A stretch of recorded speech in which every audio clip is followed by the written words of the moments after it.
लालची दही वाली। रामपुर गांव में सविता नाम की एक महिला रहती थी। उसके पति की मृत्यु 1 साल पहले हुई थी, तो उसे घर चलाने के लिए कुछ काम करना था। सो वह दही बेचकर अपना घर चलाती थी। घर की जिम्मेदारी उस पर आने के बाद उसने ये काम शुरू किया था। वह पूरे गांव में दही बेचती थी और पैसे कमाती थी। उसी से उसका घर चलता था। उसकी एक 7 वर्ष की बेटी भी थी। सविता का दही पूरे गांव में मशहूर था। वह सुबह से गांव भर में दही बेचने के लिए मटका सर पर रखकर निकल जाती थी और पूरे गांव में आवाज लगाती थी, ताजा दही ले लो, ताजा मीठा मीठा दही। अरे काकी, दही ले लो, ताजा मीठा दही है, ले लो काकी। लाओ सविता, 20 रुपए का दही दे दो। अरे काकी, सिर्फ 20 रुपए का? तुम्हारे घर में तो 4 लोग हैं। 20 रुपए का दही कहाँ पूरा होगा सबको? कम से कम 50 का तो लो। हाँ सविता, तुम्हारा दही तो सबको बहुत अच्छा लगता है, ताजा भी तो होता है। चलो दे दो 50 का। सविता ने काकी के लिए 50 रुपए का दही निकालकर उसे दे दिया। सविता का स्वभाव बहुत मिलनसार था। वह गांव में सभी से बातचीत करती, वह उनका हालचाल पूछती। सब लोगों को उसका यह स्वभाव बहुत पसंद था। सभी उससे बातचीत भी करते थे। वह इसी तरह सविता की दही से उसकी बहुत अच्छी कमाई हो जाती थी। सविता तड़के ही घर से दही लेकर निकलती थी। वह सारे गांव में उसका दही फटाफट बिक जाता था। एक दिन सविता दही बेचने जा रही थी कि रास्ते में भोला भैया का घर आया, तो उसने सोचा क्यों ना इनसे पूछ लूं।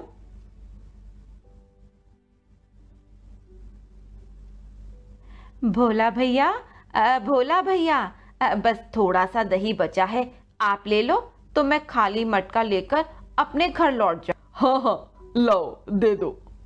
सविता ने बचा हुआ दही भोला के बर्तन में डाल दिया। वह उससे पैसे लेकर घर की तरफ चली गई। भोला के घर के बाहर एक बहुत सुंदर मुर्गी थी। सविता की नजर उस मुर्गी पर पड़ी। उसे वह बहुत ही सुंदर लगी, पर वह उसे देखने के बाद घर को निकल पड़ी। 2 दिन बाद सविता भोला भैया के घर के बाहर दही देने के लिए आई, तो उसने अंदर झांका। सविता ने देखा कि भोला के सामने वह मुर्गी बैठी है और उसने एक सोने का अंडा दिया है। खिड़की से नजारा देखकर सविता बहुत हैरान हुई और सोचने लगी, ये कैसी जादुई मुर्गी है जिसने सोने का अंडा दिया? क्या मेरी आंखें धोखा खा रही हैं? यहाँ मैंने सच में ही सोने का अंडा देख लिया है। ये तो जादुई मुर्गी है, इसका पता तो लगाना पड़ेगा। वह धीरे से अंदर आ जाती है और भोला से पूछती है, भैया क्या आज दही नहीं लेना? हाँ हाँ, दे दो। तभी बातों बातों में सविता भोला से पूछती है, ये मुर्गी कैसी है? अभी अभी मैंने आपके दरवाजे पर खड़े हुए देखा कि ये सोने का अंडा दे रही थी। भोला बहुत ही सीधा व्यक्ति था। उसने सविता को बताया, हाँ हाँ, यह एक चमत्कारी मुर्गी है। लॉकडाउन के दौरान मेरा काम बिल्कुल खत्म हो गया था। मैं बहुत दुखी रहने लगा था। अपने परिवार को पैसे भी नहीं भेज पाता था, जिस कारण घर में फाके होने लगे थे। तभी मुझे एक साधु बाबा ने यह मुर्गी देते हुए कहा, लो बच्चा, ये मुर्गी ले जाओ, इससे तुम्हारे सारे कष्ट दूर हो जाएंगे। अगले ही दिन मैंने इसे सोने का अंडा देते हुए देखा तो मैं हैरान हो गया और फिर मुझे समझ आया कि यह भगवान की कृपा से मुझे मिली है। तभी से मैं इसका बहुत ध्यान रखता हूँ और यह मुझे सोने का अंडा देती है, जिससे मेरी सारी परेशानी दूर हो गई। यह सुनकर सविता थोड़ी हैरान, थोड़ी परेशान हो जाती है। वह भोला को दही देकर कुछ कुछ सोचती हुई घर से निकल जाती है। वह मुर्गी को निहारती हुई अपने घर को चल देती है। घर जाकर उसे रात भर नींद नहीं आती। वह सारी रात मुर्गी के बारे में सोचती रहती है। काश मुझे वो मुर्गी मिल जाए तो मेरे तो सारे दुख दूर हो जाएं। क्यों ना मैं भोला की वे मुर्गी चुरा लूं? ऐसे सोचते सोचते पूरी रात उसने आंखों में ही काट दी। सुबह सवेरे जल्दी उठकर सविता दही बेचने निकल जाती है। रास्ते में वह मुर्गी वाले से एक साधारण सी मुर्गी लेती है। वह उसे अपनी दही की टोकरी में छुपाकर भोला के घर को ले जाती है। भोला के घर के बाहर खड़ी होकर सविता आवाज लगाती है, भोला भैया दही ले लो, आज दही बहुत ताजा और मीठा है, बस थोड़ा ही बचा है, आप ले लो। नहीं नहीं, आज दही नहीं चाहिए। यह सुनते सविता थोड़ी निराश, अरे पैसे वैसे मत दो, थोड़ा सा ही बचा है, बस ये ले लो, मैं घर को चली जाऊं। अच्छा, कोई बात नहीं बहन, दे। ये कहते हुए भोला अंदर बर्तन लेने के लिए चला जाता है। इतने में ही सविता चालाकी से अपनी साधारण मुर्गी वहां रखकर उसकी जादुई मुर्गी चुरा लेती है और उसे अपनी दही की टोकरी में रख लेती है।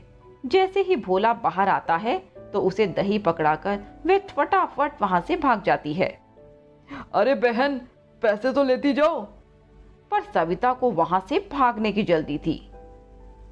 अरे भैया रहने दो, पैसे की कोई बात नहीं, आज तुम ये ऐसे ही ले लो। ये कहते हुए सविता उस टोकरी को पकड़कर अपने घर पे जल्दी से भाग जाती है, जिससे घर जाकर उस मुर्गी का सोने का अंडा निकाल सके। वह तेज कदमों से अपने घर की ओर बढ़ती है। वह घर के अंदर जाते ही अपना दरवाजा बंद कर देती है और टोकरी खोलकर वह मुर्गी को निकालती है। अरे मुर्गी मुर्गी, मुझे सोने का अंडा दो। अरे मुर्गी, मुझे सोने का अंडा दो। इस तरह सविता 3-4 बार यही बोलती है, पर मुर्गी कोई अंडा नहीं देती, बल्कि वह मुर्गी अपनी चोंच से सविता के मुंह पर वार करती है, जिससे उसके मुंह पर गहरी चोट आ जाती है और खून आने लगता है। सविता दर्द से कहराती है और सोचती है, हाय राम, ये क्या हो गया? लालची औरत, तुमने यह मुर्गी भोला से क्यों चुरा ली? यह तो भोला की मुर्गी है ना, उसे वरदान स्वरूप प्राप्त हुई थी, यह तुम्हारी नहीं है।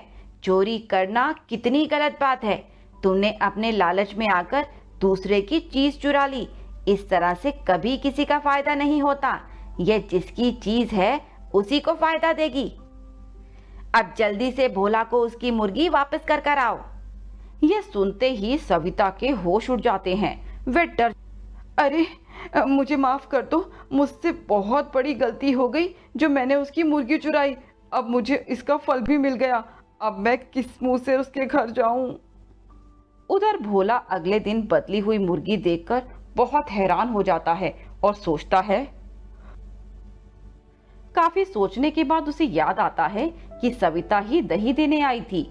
जब वह बर्तन लेने अंदर गया, उसी के बाद से उसकी मुर्गी गायब है। वह गांव भर में इस बात की चर्चा कर देता है कि सविता चोर है। सभी गांव वाले भोला की बात मानकर सविता के घर की ओर चल पड़ते हैं। सविता, अरे सविता बहन, क्या तुमने मेरी मुर्गी चुराई है? तुम्हें ऐसा नहीं करना चाहिए था, वह मेरी मुर्गी थी, तुमने क्यों सविता ने भोला और गांव वालों से माफी मांगी।